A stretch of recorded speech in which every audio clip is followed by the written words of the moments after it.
Hello students, आज हम करने जा रहे हैं क्लास 9th की एक्सरसाइज 4.3 कंप्लीट इस वीडियो में करेंगे और दोनों मीडियम में साथ साथ करेंगे। तो पहला क्वेश्चन है, draw the graph of each of the following linear equation in 2 variables, यानी कि 2 चरों वाले जो समीकरण दे रखे हैं, रैखिक समीकरण, उनके आलेख यानी कि ग्राफ खींचने हैं आपको। तो यहाँ पे ये x + y = 4 दे रखा है। तो ये जो हमारे पास ग्राफ आया, तो पहले हमारे को ग्राफ के लिए इसके ऊपर कुछ पॉइंट जो हैं, कम से कम 2 पॉइंट तो ज़रूरी चाहिए होते हैं, वो खींचने पड़ेंगे। तो 2 पॉइंट ज्ञात करने के लिए हम इसको जो है y = 4 - x की फॉर्म में रख देते हैं, यानी कि जो इसकी स्टैंडर्ड फॉर्म होती है वो y = mx + c इस फॉर्म में रखते हैं। तो यहाँ पर y को मतलब लेफ़्ट साइड में रखना है और बाकी सबको राइट साइड ले आना है। तो अब x को 0 रखेंगे तो y जो है 4 - 0 यानी 4 हो जाएगी, और जब x को 1 रखते हैं तो ये y जो है 4 - 1 यानी कि 3 यानी कि 3 के बराबर हो गया। इसी तरह से 2 रखने पर जो है y जो है वो 4 - 2 यानी कि 4 - 2 = 2 हो जाएगा। अब हालांकि जो है एक लाइन खींचने के लिए 2 ही पॉइंट चाहिए होते हैं, पर अगर मैं इसीलिए ज़्यादा पॉइंट निकाल रहा हूँ ताकि आप जो पॉइंट भी निकालना चाहें जिस तरह से भी वो निकाल सकते हैं। तो मैंने जो है यहाँ पर ये 5 पॉइंट आपको निकाल दिया। हालांकि जैसा पहले बताया 2 या 3 पॉइंट ही काफ़ी होते हैं, तो उससे ज़्यादा की ज़रूरत नहीं होती है। तो ये जो है 5 पॉइंटों को जो है एक टेबल बनाकर इस तरह से लिखा जाता है कि यहाँ पे जैसे एक्स वाई लिख दिया, और यहाँ पे x की वैल्यूज़ जैसे 0 है तो y जो है वो 4 है यानी कि 4 है। जब x 1 होगा तो y 3 होगा। तो x हम देख रहे हैं कि एक एक बढ़ रहा है और y की वैल्यू एक एक घटती जा रही है। ऐसा इस तरह से होता है कि जब x + y वाली फॉर्म में होता है, यानी कि x और y दोनों में प्लस का साइन होता है, एक जैसे साइन के होते हैं, ये कहने का मतलब है। तो x के बढ़ने पर y घटेगा और x घटेगा तो y बढ़ेगा, ये दोनों के एक जैसे साइन होने पर होता है। अच्छा, अब आप इसको जो है दूसरे तरीके से भी निकाल सकते हैं। एक जो फॉर्म होती है लाइन की, वो x/a प्लस में y/b = 1 होती है। तो इस फॉर्म में रखने के लिए आप 4 से पूरी इक्वेशन को डिवाइड कर देंगे, तो x/4 प्लस में y/4 = 1 आ जाएगा। यानी कि ये x वाले एक्सिस को लाइन 4 पे काटेगी और y वाले को 4 पे काटेगी। तो इस तरह से 0 4 और 4 0 ये 2 पॉइंट जो हैं आपको मिल जाएंगे। जैसे पहले हम चर्चा कर रहे थे कि 2 पॉइंट ही काफ़ी होते हैं एक लाइन को खींचने के लिए, इसीलिए जो है आप वैल्यू पुट करने के बजाय इस तरह से भी पॉइंट निकाल सकते हैं। जब आपका y 0 है तो x क्या होगा 4, जो x एक्सिस के लिए पॉइंट निकाल रहे हैं, और y एक्सिस के लिए पॉइंट निकालेंगे तो x को 0 रखेंगे तो y 4 आ जाएगा। तो इस तरह से ये आ जाएगा। तो आप किसी भी तरीके से टेबल बना सकते हैं। अब जो ये x एक्सिस है इसको x और x' नाम देंगे, और ये जो है ऊर्ध्वाधर एक लाइन जो वर्टिकल लाइन जो है खींचते हैं, जो कि y' है, और ये x एक्सिस को जो है ऊपर काटती है, इंटरसेक्ट करती है। अब हमारे को इस पे जो है अभी जो हमने पॉइंट बनाए हैं वो खींचने हैं। उससे पहले जो है हम इसका स्केल बनाएंगे, पैमाना लिखेंगे। तो हम x एक्सिस को जो है, जैसे हम देख रहे हैं हमारी वैल्यूज़ मोस्टली 0 से 4 तक ही हैं, तो हम जो है इसको 1 2 3 4 5 इस तरह से दोनों पे लिख देते हैं, क्योंकि x भी 4 तक ही और y भी 4 तक ही 0 से। तो इस तरह से एक साइड इनको दे दिया। तो पहला पॉइंट है जब x 0 है तो y 4 है, तो इस तरह से इसको पॉइंट को लिख दिया 0 4। और ये x जब 1 है तो y जो है वो 3 है। इसी तरह से x जब 2 है तो y भी 2 है, और x जब 3 है तो y 1 है, यानी कि 3 पे 1 है, और जब 4 है तो 0 है। तो इस तरह से ये सारे पॉइंट हैं, इनको मिला देते हैं तो आपको इस तरह से ये जो लाइन मिलती है, ये लाइन जो है x + y = 4 है। एक बात और बताना चाहता हूँ, अगर x और y के साइन सेम होते हैं तो लाइन इस तरह से आएगी कि x एक्सिस के साथ 90 डिग्री से बड़ा एंगल बनाएगी। अब जो है ये क्वेश्चन करते हैं, वो x + y = 4 था, ये है x - y = 2। यहाँ देखने वाली बात है कि x और y के साइंस में फ़र्क है, दोनों के चिन्ह अलग अलग हैं। तो यहाँ y जो है उसको हम राइट साइड ले आएँ तो 2 जो है x की तरफ जाएगा तो ये x - 2 हो जाएगा। तो y अपने साइड बदलेगा तो y का साइन प्लस का हो गया, और x ने जैसे 2 ने अपना साइन बदला तो जो दूसरी साइड जाके तो -2 हो गया।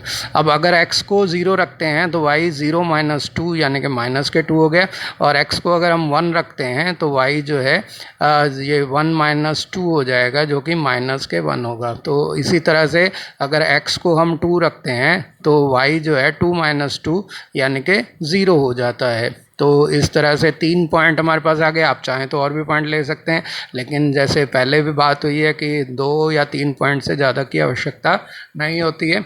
तो यूँ तो एक लाइन के ऊपर बहुत सारे पॉइंट होते हैं, लेकिन हमें 2 या 3 ही काफ़ी हैं। तो जब x 0 है तो y माइनस 2 है, जब x 1 है तो y माइनस 1 है, और x जब 2 है तो y जो है 0 है। इस टेबल में इसको लिख दिया।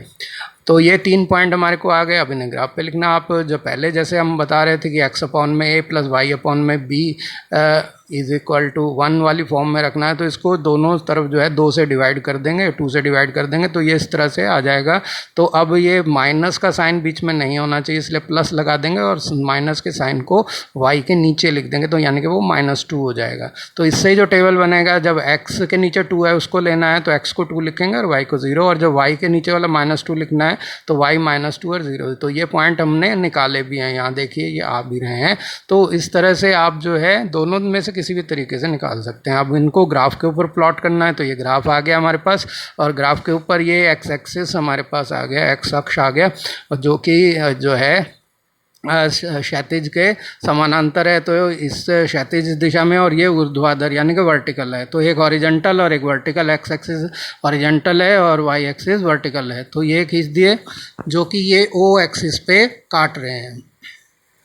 तो अब जो है हमारे को इसके ऊपर 0 माइनस 2 ये पॉइंट हमने लिखा, और ये जो पॉइंट है अब 1 माइनस 1, तो ये 1 माइनस 1 हो गया। और तीसरे वाला पॉइंट है 2 0, तो ये एक्स एक्सिस पे आ गया 2 0। तो अब इन तीनों पॉइंटों को मिला देंगे तो इस तरह से ये जो लाइन आएगी ये x minus y equal to 2 आएगी। तो आपने देखा था कि x प्लस वाई था, यानी कि x और y के साइन इक्वल थे, तो x एक्सिस के साथ 90 से बड़ा एंगल बना रहा था, लेकिन अब जो है अलग अलग चिन्ह होने पे 90 से कम बनाता है। तो ये पहचान के लिए आपसे गलत पॉइंट ना लगे। अब देखिए यहाँ पर जो है y is equal to 3x है, यानी कि y x के मुकाबले 3 गुना है, और ये यहाँ पर कोई जो है कांस्टेंट टर्म यानी कि अचर पद नहीं है। तो इसका मतलब ऐसी वाली लाइन जो होती है वो मूल बिंदु यानी कि ओरिजिन में से पास होती है। तो x को जब हम 1 रखते हैं, 1 रखते हैं, तो y जो है 3 इंटू 1 यानी 3 हो जाता है। x को अगर 0 रखते हैं तो 3 इंटू 0 यानी कि 0 हो जाएगा। तो इस तरह से जो है आप 2 पॉइंट आ गए। एक पॉइंट अगर हम और निकालना चाहें, जैसे x इज इक्वल टू 2 ले लिया तो y is equal to 3 into 2 यानी कि 6 हो जाता है।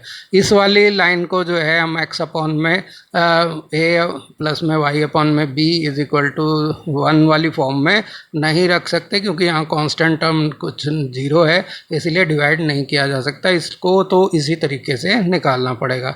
अब यहाँ x और y के लिए लेते हैं। जब x माइनस 1 है तो x माइनस 1 है तो y जो है -3 होगा। x जब 0 है तो y भी 0 होता है, और x जब 1 है तो y जो है वो 3 है, x जब 2 है तो y 6 है। तो इस तरह से हम देख रहे हैं कि x जो है वो 1 1 बढ़ रहा है, तो y जो है वो 3 3 बढ़ रहा है, यानी कि x y के गुणांक के हिसाब से, कोफिशिएंट के हिसाब से, और y जो है x के कोफिशिएंट के हिसाब से बढ़ता या घटता है, मतलब विपरीत उस पर बढ़ते हैं। तो x यहाँ क्योंकि दोनों के चिन्ह अलग अलग हैं, क्योंकि एक साइड ले जाएं स्टैंडर्ड फॉर्म में तो x और y के साइन अलग होंगे, तो x बढ़ेगा तो y भी बढ़ेगा, अगर x घटेगा तो y भी घटेगा। तो और जो x जो है y के कोफिशिएंट के हिसाब से और y जो है x के कोफिशिएंट के हिसाब से, तो y का कोफिशिएंट 1 है तो x 1 1 बढ़ रहा है, और y का x का कोफिशिएंट 3 है तो y 3 3 बढ़ रहा है। तो पहले हम -1 -3 को यहाँ पे लिखेंगे, और फिर ये 0 0 यहाँ प्लॉट किया। अब जो है 1 3 करना है, तो x पे 1 y पे 3, ये नीचे वाले पे यहाँ पे 1 2 3 यहाँ पे आ जाएगा, ये 1 3 और फिर 2 3, तो यहाँ x 2 है और y जो है 3 6, तो 3 से 3 ऊपर यानी कि ये हो गया 6, तो यहाँ पर जो है ये 2 6 हो गए। तो अब इन चारों पॉइंटों को मिलाने वाली लाइन जो है मैंने यहाँ पे रखकर खींचते हैं, तो इस तरह से ये हमारे पास लाइन आती है जो कि y is equal to 3x को रिप्रेजेंट कर रही है, यानी कि दर्शा रही है। तो उम्मीद है ये क्वेश्चन आपको अच्छे समझ में आ गया होगा। यहाँ भी चिन्ह विपरीत थे तो साइन जो है वो एंगल जो है x एक्सिस के साथ 90 से कम आया। अब यहाँ देखिए ये y जो है प्लस में 2x इज इक्वल टू 3 है, या 3 is equal to 2x plus y है, एक ही बात है, किसी भी तरीके से पढ़ा जाए। तो यहाँ पे y को जो है लेफ़्ट साइड में कर देंगे तो राइट साइड में जो है 3 माइनस 2x हो जाएगा। अब x को अगर हम 0 रखते हैं तो 3 माइनस 2 इंटू 0 जो है वो हो जाएगा, जो कि 3 के इक्वल होगा, यानी कि y की वैल्यू 3 होगी अगर x 0 है। यहाँ देखने वाली बात यह है कि x और y जो हैं दोनों के साइन सेम है, तो हम ग्राफ जब खींचेंगे तो वो ग्राफ जो है उसका एंगल जो बनेगा x एक्सिस के साथ वो 90 से बड़ा होगा। अब x जो हमने 1 लिया तो y जो है हमारा 1 आया, और x को हमने 2 लिया तो y जो है इस तरह से हम देख रहे हैं कि माइनस के 1 आ रहा है यहाँ, क्योंकि देखिए x और y के साइन जो हैं सेम हैं, दोनों प्लस के हैं, तो अगर x बढ़ रहा है तो y घट रहा है। x को हम 1 बढ़ा रहे हैं तो y जो है 2 घट रहा है। क्यों? पहले जैसे बताया कि x जो है वो y के कोफिशिएंट के हिसाब से और y जो है वो x के कोफिशिएंट के हिसाब से, यानी कि गुणांक के हिसाब से बढ़ते घटते हैं। तो x जब 0 है तो y 3 है, x जब 1 है तो y भी 1 है, और x जब 2 है तो y माइनस का 1 है। तो x 1 बढ़ रहा है और y 2 घट रहा है। तो 2 जो है x का गुणांक है और 1 जो है वो y का गुणांक है। तो एक बढ़ेगा दूसरा घटेगा जब दोनों के साइन x और y के एक जैसे होंगे। अब इसको आप स्टैंडर्ड फॉर्म में भी ऐसे लिख सकते थे, इसको 3 से डिवाइड कर देते तो y बटा में 3 प्लस में 2x अपॉन में 3 इक्वल टू 1 हो गया। अब 2 से इसको नीचे ले आएंगे तो ये 3/2 हो जाता है इक्वल टू 1। तो आप जो है x एक्सिस पे जो है पॉइंट जो लेंगे वो 1.5, 0 होगा। तो और जो है y एक्सिस पे लेंगे वो 0,3 होगा। तो 0,3 तो हमने निकाला भी है इसके अंदर। तो जहाँ देखिए ये x अक्ष खींच दिया, x एक्सिस को खींच दिया, x डैश, और जो है इसके वर्टिकल ये जो है y डैश जो है हम खींच देते हैं, और जो कि x एक्सिस को O पे काट रहा है। अब इसके ऊपर इन तीनों पॉइंटों को प्लॉट करते हैं। यहाँ देखिए ये 0,3 हो गया, यहाँ पे ये 0,3 लिख दिया, और फिर दूसरा जो है वो 1,1 है, तो ये 1 पे 1 यहाँ पर ये पॉइंट हो गया। जैसा मैंने पहले बताया था आपका था कि 90 से बड़ा एंगल आएगा, अपने आप आपको दिख रहा है एंगल जो है 90 से बड़ा आ रहा है। x जब 2 है तो y माइनस 1 है, तो 2 माइनस 1 आ गया। अब इन तीनों पॉइंटों को मिलाने वाली ये लेना है। आप देख रहे हैं कि एंगल जो है 90 से बड़ा आ रहा है x एक्सिस पे, तो ये जो है 3 equal to 2x plus y के लिए लाइन आ गई है। आप यहाँ से देखें कि जब y को ये 3 पे काट रहा है, ऊपर 0,3 आ रहा पॉइंट, और x एक्सिस को 1.5 पे, यहाँ पर देखिए ऊपर x एक्सिस पे जो है 1.5 पे काट रहा है, यहाँ पे 3 पे काट रहा है y एक्सिस को, और इसको 1.5 पे काट रहा है। तो उम्मीद है इस कॉन्सेप्ट को आप समझ गए होंगे। तो अगर हम ये पॉइंट भी लेते तो हमारे पास यहाँ पर ग्राफ जो है बिना उसके आ जाता। अब सेकंड क्वेश्चन जो है इसमें जो है give the equation of 2 line passes through 2,14 how many more such lines are there and y, यानी कि बिंदु 2,14 से होकर जाने वाली 2 रेखाओं के समीकरण लिखिए। ऐसी और कितनी रेखाएं खींची जा सकती हैं और क्यों खींची जा सकती हैं। तो यहाँ देखिए एक पॉइंट आपको दे रखा है जिसके कोऑर्डिनेट जो हैं यानी कि निर्देशांक 2,14 हैं। तो एक बिंदु में से होने वाली अनंत यानी कि इनफाइनाइट मैनी लाइन्स जा सकती हैं। तो लाइनों की संख्या तो इनफाइनाइट यानी कि अनंत होगी। अब हमारे को एक हम क्या बना सकते हैं कि ये 2 और 14 दे रखे हैं, 2 और 14, तो x और y का जो है अगर इसके पॉइंट लेते हैं x एक्सिस के, तो उनका दोनों का जोड़ 16 हो गया। 2 जमा 14 16, तो x plus y equal to 16 एक इक्वेशन बन गई। हम x minus y equal to -12 भी कर सकते हैं, यानी कि 2 में से 14 गए तो माइनस के 12 आ गए। या आप इसको ऐसे लिख सकते हैं x माइनस वाई प्लस के 12 इक्वल टू 0। दूसरी इक्वेशन ये हो गई। इसी तरह से एक आधी और इक्वेशन भी हम यहाँ पे आपको बता देते हैं। तो एक, क्योंकि वैसे तो 2 ही पूछी गई हैं, मैं और भी बता रहा हूँ। जैसे हमने लिख दिया यहाँ पे, अब 7x लिख सकते हो, आपको 7x लिख देंगे और माइनस के y, तो 7x इक्वल टू वाई भी हो जाएगा, 7x minus y equal to 0 भी हो जाएगा। तो आप अगर x को 7 गुणा कर देते हैं तो दोनों बराबर हो गए। 7 को 2 से गुणा किया 14 के बराबर हो गया, तो 7x इक्वल टू वाई, या आप ऐसे लिख सकते हैं 7x minus y equal to 0। तो ये एक लाइन आ गई आपकी। तो यहाँ मैंने 3 लाइनें बता दी। एक और अगर आप खींचना चाहें तो जैसे 8x जो है 2 को इसे मतलब 8 से मल्टीप्लाई करेंगे 16 माइनस 14 जो है 2 हो गया, तो यहाँ 8x minus y is equal to 2। तो इस तरह से अपनी कल्पना से आप ऐसी बहुत सारी लाइनें खींच सकते हैं। यहाँ हमने 4 लाइनें आपको बताई हैं, तो ये दोनों तो 3 नंबर और ये 4 नंबर, तो 4 हैं। इसी तरह से और लाइनें भी खींची जा सकती हैं। तो इसका मतलब जो है कि इस पॉइंट में से 214 में से जाने वाली अनंत रेखाएं हो सकती हैं, यानी कि इनफाइनाइट मैनी लाइन्स जो हैं इस पॉइंट से खींची जा सकती हैं। और क्यों खींची जा सकती हैं, वाई का मतलब ये है क्योंकि एक पॉइंट में से जाने वाली लाइनों की संख्या जो होती है वो अनंत होती है। उसमें से कितने भी जो हैं इस तरह से लाइनें हम खींच सकते हैं एक पॉइंट में से जाने वाली, तो ये जो है इसका कारण है। अब थर्ड क्वेश्चन करते हैं कि if the point 3,4 lies on the graph of the equation 3y equal to ax + 7 find the value of A, यानी कि बिंदु 3, 4 समीकरण के आलेख पर स्थित हों तो ए का मान ज्ञात कीजिए। तो हमारे को यहाँ समीकरण की जो लाइन है, ये इक्वेशन जो हम खींचेंगे 3y = ax + 7 की, उस जो लाइन के ऊपर, स्ट्रेट लाइन के ऊपर, क्योंकि ये रैखिक है, लीनियर इक्वेशन है, तो इससे स्ट्रेट लाइन आएगी। इसके ऊपर पॉइंट जो है 3,4 है। अब अगर पॉइंट 3,4 इसके ऊपर है, इसके ऊपर लाई कर रहा है, तो इसको सेटिस्फाई भी करेगा। यानी कि x की जगह अगर हम 3 रखते हैं और y की जगह 4 रखते हैं, तो ये दोनों साइड जो है, left hand side, right hand side, equal ही आएगी। सेटिस्फाई करने का ये मतलब होता है। तो यहाँ पर जो है ये पॉइंट, क्योंकि 3,4 इसको ऊपर लाई कर रहा है लाइन के ऊपर, यानी कि हम हिंदी में कहें तो ये पॉइंट जो है 3, 4 जो है वो रेखा 3y = ax + 7 के ऊपर स्थित है। तो इसीलिए जो है इसको ये संतुष्ट करेगा। और संतुष्ट करने का मतलब है कि x की जगह हम 3 रख सकते हैं और y की जगह हम 4 रख सकते हैं, तो बायां पक्ष और दायां पक्ष दोनों समान हो जाएंगे। तो ये बात आपको समझ में आ जाती है, तो आप a की वैल्यू इजीली निकाल सकते हैं, आराम से आप निकाल सकते हैं। तो अब y की जगह, जैसे हमने कहा, क्योंकि y सेकंड नंबर पे जो पॉइंट होता है वो y को बताता है, तो वो 4 है, 4 है, तो y की जगह 4 लिख दिया, 4 लिख दिया। और x जो है वो 3 था, तो x की जगह 3 यानी कि 3 लिख दिया। अब ये हो गया 3 × 4 जो है 12 हो गया, और ये 3a हो गया, और ये 7 हो गया। तो इस तरह से 7 को 12 की साइड ले जाएंगे तो 12 - 7 हो जाएंगे, तो 3a जो है वो किसके बराबर हो गया, 5 के। तो a जो है वो 5/3 हो गया। तो इस तरह से 5/3 a का मान आ गया। यही इसका सॉल्यूशन है। क्वेश्चन नंबर 4 जो है कि the taxi fare in a city is as follow. For the first kilometre the fare is ₹8 and for the subsequent distance it is ₹5 per kilometre. Taking the distance covered as x kilometre and total fare of as ₹y, write the linear equation for the this information and draw its graph.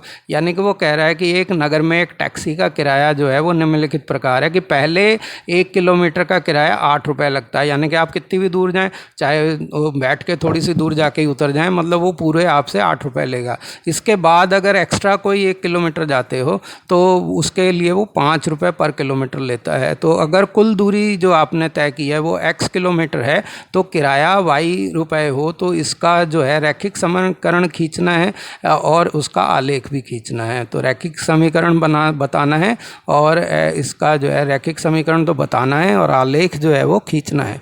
तो इसमें जो है हमारे को fix charge जो है दे रखा है फर्स्ट किलोमीटर के लिए, यानी कि नियत किराया जो है, फिक्स फेयर यानी कि नियत किराया जो है वो हमारे को उसने खुद ही कहा है कि x का जो है आप मानेंगे x ₹8 पर किलोमीटर मानना है, और जो नियत किराया है वो हो गया ₹8 प्रति किलोमीटर। यानी कि पहले किलोमीटर के लिए ये है, ये पहले किलोमीटर के लिए ₹8 पहला किलोमीटर जो है, और जो नियत फिक्स है ये।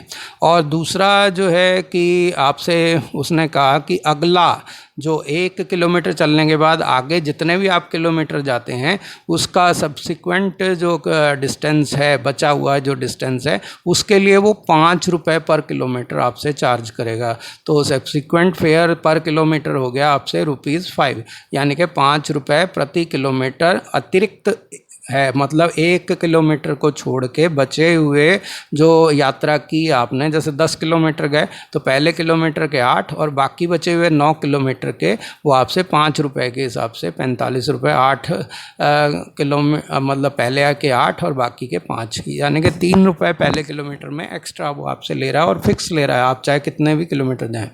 तो यहाँ पर जो है यहाँ ये मान लेते हैं कि उसने क्योंकि x किलोमीटर का डिस्टेंस कवर किया है, x किलोमीटर का डिस्टेंस कवर किया है, तो उसकी तय दूरी जो है वो जो है आपकी x किलोमीटर है, उसने क्वेश्चन में दे रखा है। आपको अपनी तरफ से ही मानना नहीं है, आप इसको नहीं भी लिखेंगे तो भी काम चलेगा, क्योंकि क्वेश्चन में उसने कह रखा कि तय की दूरी x किलोमीटर है और कुल किराया जो है वो y रुपये है।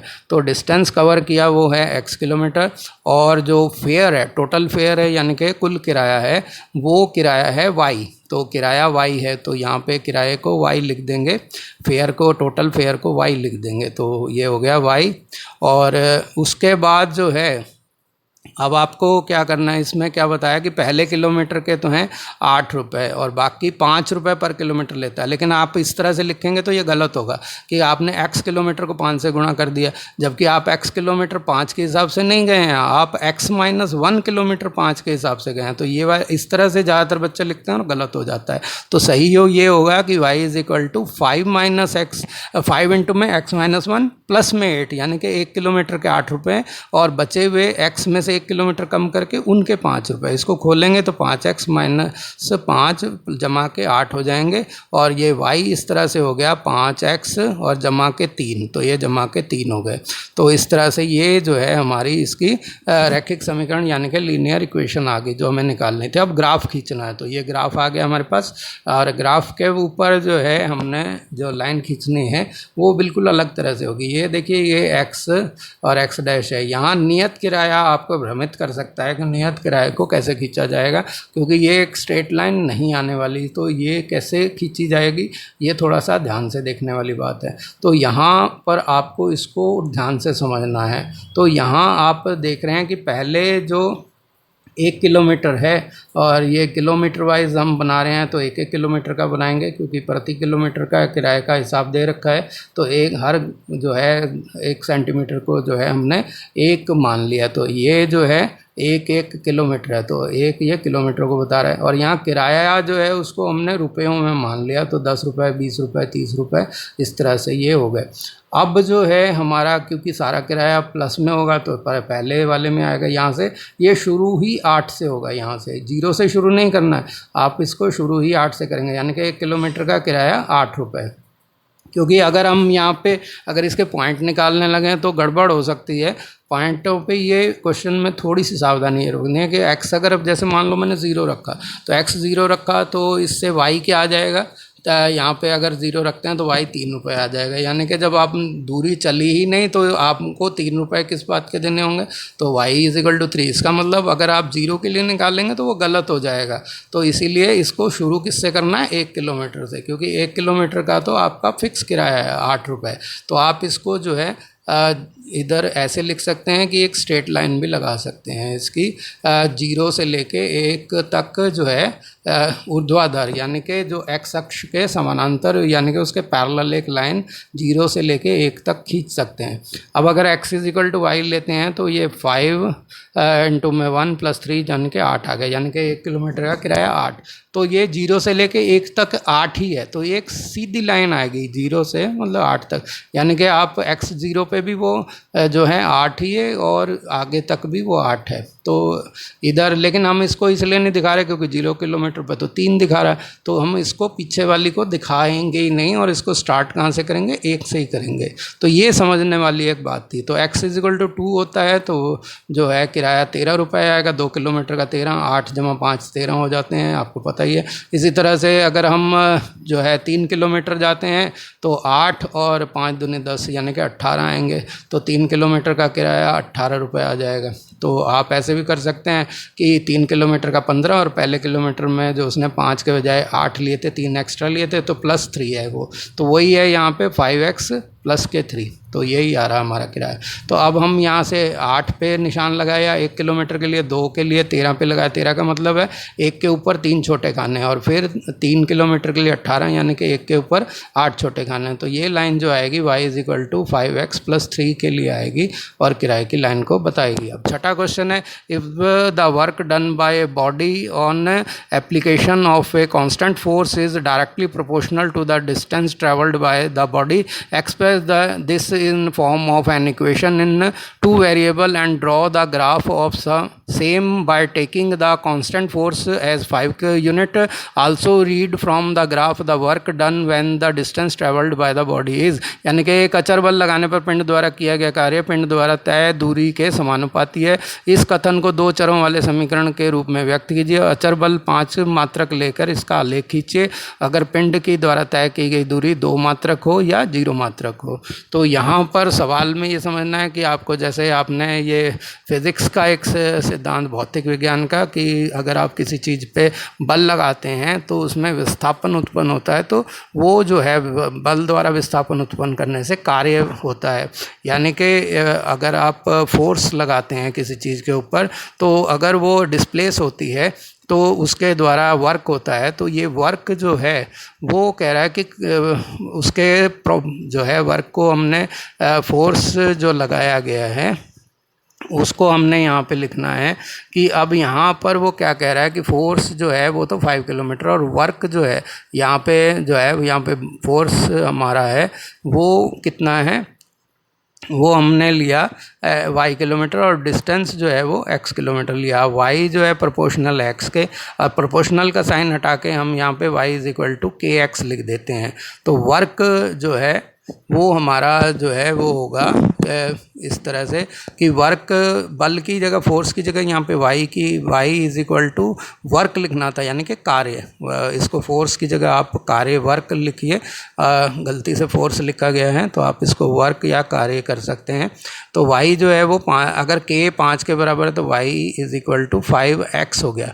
अब x को अगर हम 0 रखते हैं तो y क्या हो जाएगा, वो भी 0 हो जाएगा। यानी कि अगर विस्थापन नहीं होता तो बल, वो कार्य भी नहीं होगा, वर्क नहीं होता। आपको फिजिक्स में ये पता है। अगर x को 1 रखते हैं तो y 5 आता है, और x को अगर 2 रखते हैं तो 5 × 2 यानी कि 10 आता है। तो इस तरह से ये हमारे पास आ गया। जब x 0 है तो y भी 0 है, अगर x 1 है तो y भी 1 है, और x अगर 2 है तो y भी, अगर x 1 है तो y 5 है, और अगर x 2 है तो y जो है 10 है। तो इस तरह से ये x और ये y लिखा, 0 पे ये 0 हो गया, और ये 1 रखेंगे तो 5 आएगा, और 2 रखेंगे तो 10 आएगा। और x जो है ये कार्य है, क्योंकि विस्थापन ऋणात्मक नहीं होता तो नेगेटिव साइड में इसको नहीं लेते हैं। ये भी ध्यान में रखना है कि ग्राफ को नेगेटिव साइड में ड्रॉ नहीं करना है, क्योंकि फोर्स जो है जो नेगेटिव नहीं होगा, वर्क जो है वो नेगेटिव में नहीं होगा, पॉजिटिव ही होगा। डिस्प्लेसमेंट भी कभी भी नेगेटिव नहीं होता, यानी कि विस्थापन कभी भी ऋणात्मक नहीं होता है, वो कम से कम होगा तो 0 होगा। तो इसीलिए माइनस की साइड इस लाइन को जो है नहीं बढ़ाना है। अगर खींची भी गई है ग्राफ में तो आप यही समझिए कि इसको 0 से ही स्टार्ट करना है, आप ये बात ध्यान रखिएगा। तो 0 से ही ग्राफ को स्टार्ट करना है। तो इधर जो है हमने इसको 1 2 3 4 करके ऐसे ले लिया, क्योंकि हमारे जो यूनिट्स हैं वो x वाले 2 तक ही हैं, और y जो है हमने 10 तक लिया है। तो यहाँ पे ग्राफ पे आसानी से खींचे जा सकते हैं, इसलिए हम बढ़ा करके लेंगे। तो x जब 0 है तो y भी 0 है, यहीं से स्टार्ट होगा। और इधर से जो है जब x 1 है तो y जो है आपका 5 हो गया, और जो है 2 है तो ये 10 हो गया। अब 0 से ही लाइन खींचनी है। पीछे की तरफ अगर लाइन आ जाती है, ये मैंने इसमें पीछे तक आ रही है, लेकिन आपको पीछे तक नहीं खींचनी है, आपको सिर्फ 0 से ऊपर की तरफ को खींचनी है। तो ये हो गया y = 5x की लाइन को बता रहा है। तो ये पीछे वाली लाइन को आप नज़रअंदाज कर दीजिए जो नीचे की तरफ आ रही है। अब x अगर 2 यूनिट हैं तो x जो है इसमें कहा गया कि जो है आपका फोर्स जो है k जो है वो 2 है। तो इसको x अगर 2 है, यानी कि यहाँ पे वो कह रहा है तय दूरी, डिस्टेंस, डिस्प्लेसमेंट x से है, तो x 2 है तो y कितना हो जाएगा, 5 × 2 10। यहाँ पे आप देख भी रहे हैं कि 2 से इस तरह से जो हम खींचते हैं तो ये दो, क्योंकि डिस्टेंस को x बता रहा है और जो वर्क है उसको y बता रहा है, जो कि तो ये 10 आ रहा है। तो यहाँ आप देख रहे हैं 10 तक गया, और अगर x 0 है तो ये भी 0 आ रहा है। तो इस तरह से जब x 0 है तो y भी 0 है, वो हमारा हमने पॉइंट लिए थे उसमें भी आ रहा था। और इस तरह से x 0 पे y और y जो है वो 10 होगा अगर x जो है वो 2 होगा। तो दोनों पॉइंट आ गए, समझ गए होंगे। अब लास्ट क्वेश्चन है इस वीडियो का कि यामिनी एंड फातिमा, ये 7th क्वेश्चन है। Yamini and Fatima, 2 students of class 9th of a school together contribute ₹100 towards the prime minister relief fund to help the earthquake victim. Write the linear equation which satisfy this data. You may take their contribution as ₹x and ₹y. draw the graph of the same। यानी कि एक विद्यालय की कक्षा 9 की छात्राएं यामिनी और फातिमा ने मिलकर भूकंप पीड़ितों की सहायता के लिए प्रधानमंत्री राहत कोष में ₹100 दान दिए। तो मिल के दिए हैं, तो एक रैखिक समीकरण खींचना है जो इन आंकड़ों को संतुष्ट करता है। आप उनका अंशदान x और y मान सकते हैं। तो इसका समीकरण का आलेख भी खींचिए। तो क्योंकि हमने उसने पहले ही कह रखा है x और y हैं, तो हमने जो है इसको अलग अलग नहीं लेंगे। तो मान लो यामिनी का x है, फातिमा का y है, तो x + y दोनों का मिलकर 100 हो गया। तो अब 100 के बराबर हो गया, समीकरण हो गई। समीकरण हमने लिख दिए। तो अब इसको y = 100 - x हो गया। तो x को अगर हम 0 लेते हैं, यानी कि अगर यामिनी कुछ ना दे तो फातिमा को ₹100 देने पड़ेंगे, तो y = 100 आ गया। अगर जो है यामिनी ₹50 देती है, x 50 है, तो ये 100 - 50, तो 50 किसको देने पड़ेंगे? फातिमा को। अगर फातिमा जो है, अगर यामिनी ₹100 दे देती है तो फातिमा को 100 - 100 यानी कि 0 देना पड़ेगा। तो ये 3 पॉइंट हमने निकाल लिए। तो इन तीनों पॉइंटों की मदद से हम यहाँ पर लाइन खींचेंगे। तो इसकी भी लाइन का ध्यान रखना है कि ये भी 0 से नीचे की तरफ को नहीं जाएगी। अगर इसमें आती है तो आप उसको इग्नोर कीजिएगा। तो यहाँ पर जो है x एक्सिस है और जो है ये खींचा और वही y एक्सिस खींच दिया। तो ये 0 पे जो है मूल बिंदु पे O पे इसको काटता है 0 0 पे। अब हमारे पास जो है पहला ये इसका अगर हम टेबल बनाते हैं तो टेबल इस तरह से बनेगी। ये x y इधर लिखेंगे, तो x जब 0 है तो y 100 है, यानी कि 0 पे 100 है। और अगर x 50 है, 50 है, तो y भी 50 है, तो 50 पे 50 आएगा। और x जो 100 है तो y भी जो है y 0 आएगा, तो ये 100 पे 0। तो इस तरह से आप यहाँ से पहले हम खींचेंगे, तो x जब 0 है तो वहाँ पे y ऊपर 100 आएगा। तो यहाँ पे हम 10 के ये खींचते हैं, तो यहाँ पे 1 2 3 4 ये 50 पे लिख दिया आगे। वैसे सब लिखने चाहिए, लेकिन क्योंकि अपने मोबाइल में देखने की भी एक सीमा होती है, इसलिए मैं सिर्फ 50 और 100 ही लिख रहा हूँ। और इसी तरह से इधर भी लिख देंगे, क्योंकि ज़्यादा छोटा छोटा लिखेंगे तो आपसे पढ़ा नहीं जाएगा। तो इसलिए मैंने यहाँ पे 5 पे 50 लिख दिया और आगे 10वें खाने पे 100 लिख देता हूँ। तो उससे कोई नहीं फ़र्क पड़ता कि आप किसको जो है कितना लिख रहे हैं, ये अंडरस्टूड होता है, स्केल है। तो यहाँ पर आपका क्योंकि 100 पे है तो यहाँ पे एक पॉइंट हो गया 0 100, x 0 y 100। और x जब 50 है तो y भी 50 हो गया, तो हमें 50 ही चाहिए था, 50 हमने इसीलिए लिख दिया, 50 50 पे लिखा है। तो ये हो गया x 50 तो y भी 50। और जो है ये हो गया x 100 तो y 0, तो ये x एक्सिस पे आ जाएगा। 0 100 वाला y एक्सिस पे है, 100 0 वाला जो है वो x एक्सिस पे है। तो अब इन तीनों पॉइंटों को मिलाने वाली लाइन खींच देंगे, तो ये इस तरह से हमारे पास आती है। तो ये लाइन जो है x + y = 100 आती है। तो ये हो गई। तो इस तरह से आप इसको खींच सकते हैं। तो अब ये देखिए कि इन countries like USA and Canada temperature is measured in Fahrenheit, where countries like India जो है भारत जैसे देश में क्या है कि measured in Celsius, where here a linear equation that convert Fahrenheit to Celsius. यानी अमेरिका कनाडा जैसे देशों में तापमान फ़ारेनहाइट में नापा जाता है, जबकि भारत जैसे देशों में तापमान जो है सेल्सियस में नापा जाता है। तो यहाँ फ़ारेनहाइट का सेल्सियस में बदलने वाला एक रैखिक समीकरण दिया हुआ है। F बराबर है 9/5C प्लस में 32। तो ये हमारे को दिया हुआ है। तो इस जो है यहाँ पर बाकी आगे के भी क्वेश्चन हैं, उनको आगे पढ़ेंगे। अभी हम इसको यहीं सॉल्व करते हैं पहले वाले को, कि हमारे को इक्वेशन दे दी F = 9/5 × C इस तरह से प्लस में 32। तो यहाँ पे प्लस में 32 है। तो अब हम जो है इसको सॉल्व करने के लिए c की ऐसी वैल्यू रखते हैं कि वो 5 के मल्टीपल आएँ ताकि नीचे वाला 5 कट जाए। तो हम x को अगर जैसे 0 लेते हैं, c को 0 लेते हैं, तो ये जो है आपका हो जाएगा f यहाँ पे 9 × 5, यहाँ पे 0 लेंगे तो 0 से 0 कैंसिल हो जाएगा और ये हो जाएगा 32। अब अगर c को 5 लेते हैं तो यहाँ पर जो है ये 5 से कट जाएगा तो 9 + 32 हो जाएंगे। तो हमारे पास f हो जाएगा 9/5 इंटू में 5 प्लस के 32। तो 5 से 5 कैंसिल हो गए तो 9 + 32 41 हो गए। तो ये हो गया 41। अगर c को हम 10 लेते हैं तो 10 लेने पर जो है ये कट जाएगा 5 से पूरा, तो ये हो जाएगा 9/5 इंटू में 10, तो ये आ गया और प्लस में 41 आ जाएंगे। तो ये 5 से कटेगा 2 बार गया, तो ये हो गया 9 2 18, 18 + 32 50 हो जाते हैं। तो 10 पे ये 50 हो जाएगा।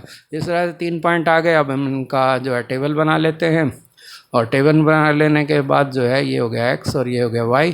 यहाँ पे लिखेंगे ये 0 और पे 32 हो गया, 0 32 और यहाँ पे 5 है तो ये 41 आ जाएगा और 10 है तो ये 50 हो जाएगा। तो ये इस तरह से आगे। अब जो है हम इसका जो है ग्राफ खींचते हैं। तो ग्राफ थोड़ा सा क्योंकि क्वेश्चन लंबा है इसलिए ग्राफ बीच में आ रहा लिखे हुए के, उस तरफ ध्यान मत दीजिए। तो यहाँ ये जो है एक्स एक्सिस है इसको जो है हमारे सेल्सियस को बता रहा है, सेल्सियस टेम्परेचर को, और जो वाई एक्सिस है ये फ़ारेनहाइट को बता रहा है। आप इसकी जगह C और F भी लिख सकते हैं और वो लिखना ज़्यादा उचित होगा, C और F। तो ये जो है लिख सकते हैं। अब पहला जो है x जब 0 है तो ये है 32। तो हम जो है यहाँ पर 10-10 का ले लेते हैं क्योंकि 1-1 लेने से तो काफ़ी बड़ा ग्राफ चाहिए और जगह स्पेस कम है। तो हम जो है इसको 10-10 का मान लेते हैं और इधर जो है जो एक्स एक्सिस है इस पे आप बेशक 5-5 का मान लीजिए। तो यहाँ पे हम इसको 5-5 का मान लेते हैं। तो ये हो गया 5, इधर 10, क्योंकि इसमें हमने ज़्यादा वैल्यू लेनी नहीं है, 0 से 5 तक ही लेनी है, तो इसको 5-5 का मान लेते हैं। आप चाहते तो इसको 1-1 का भी मान लेते, लेकिन अभी मैंने 5 का इसलिए माना है क्योंकि लास्ट वाले क्वेश्चन में इसको थोड़ा सा समझाने की ज़रूरत पड़ेगी, तो 5-5 का मान लिया। अब x जब 0 है तो y है 32 का मतलब 30 के ऊपर 2 छोटे खाने, तो ये हो गया 0 32। और जब x 5 है तो ये है 41, तो यहाँ 40 के ऊपर एक छोटा खाना, तो 5 हो गया 41। और इसी तरह से 10 है तो 50 पूरा है यहाँ पे आ जाएगा। अब इन तीनों पॉइंटों से होकर जाने वाली एक लाइन जो है यहाँ पे खींची जा सकती है। तो ये जो है इस ग्राफ को दिखा रही है जो f = 9/5c प्लस के 32। तो ये इस तरह से आ गई आपके पास, ग्राफ आपने खींच दिया तो पहले वाला काम आपका हो गया। अब वो सेकंड पार्ट में वो कह रहा है कि if the temperature is 30 degree, तो आपको फ़ारेनहाइट में क्या होगा इसका temperature. If the temperature is 30 degree what is the temperature in Fahrenheit, यानी कि यदि तापमान 30 डिग्री हो तो फ़ारेनहाइट में क्या होगा। तो यहाँ पे C जो है वो 30 डिग्री है, तो C 30 डिग्री है तो C की जगह 30 लिख देंगे। तो जो है सिंपल, जैसे हम टेबल बनाते टाइम 5-10 लिखा था उसी तरह से सेम, तो यहाँ पे 30 लिख दिया और ये हो गया। अब 5 से इसको काटेंगे जो हो गया 6, 9 6 54 प्लस में 32, तो ये जो है आपके हो गए 86। तो 86 डिग्री फ़ारेनहाइट जो है टेम्परेचर हो गया।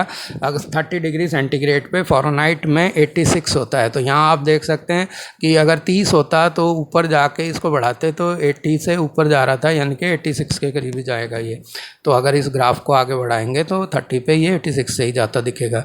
अब थर्ड क्वेश्चन में कह रहा है कि if the temperature is 95 degree Fahrenheit what is the temperature in Celsius, यानी कि टेम्परेचर फ़ारेनहाइट में 95 हो तो सेल्सियस में कितना होगा।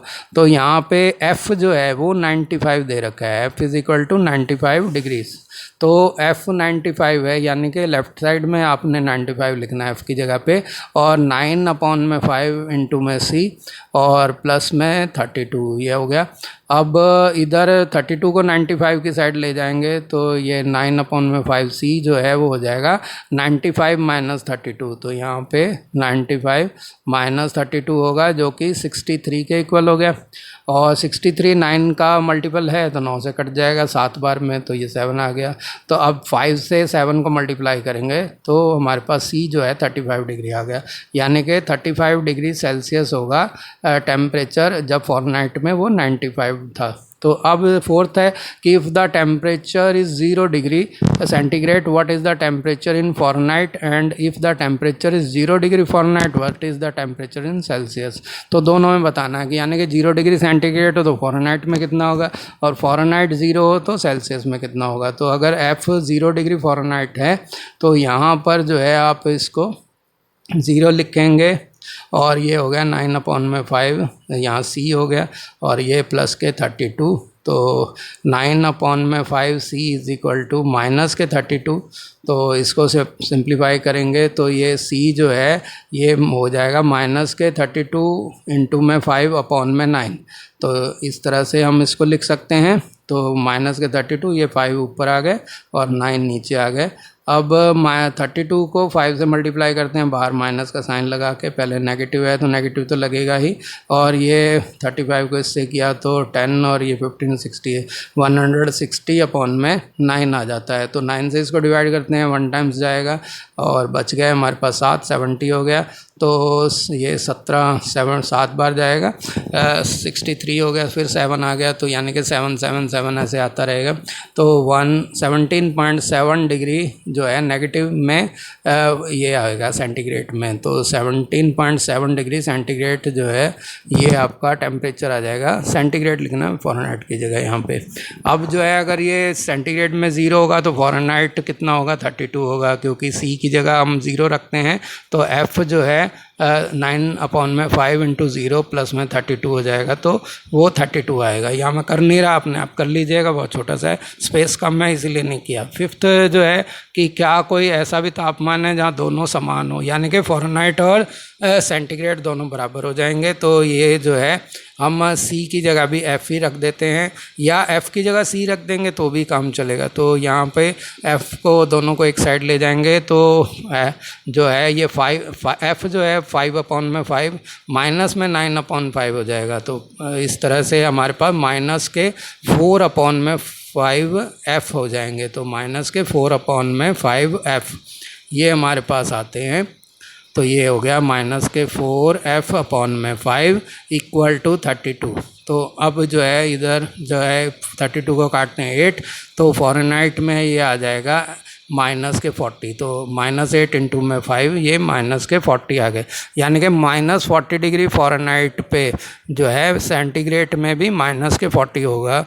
तो इसका मतलब क्योंकि एफ़ और सी इक्वल है तो सी भी माइनस के 40 होगा, तो इसीलिए दोनों टेम्परेचर सेम होंगे 40 डिग्री टेम्परेचर।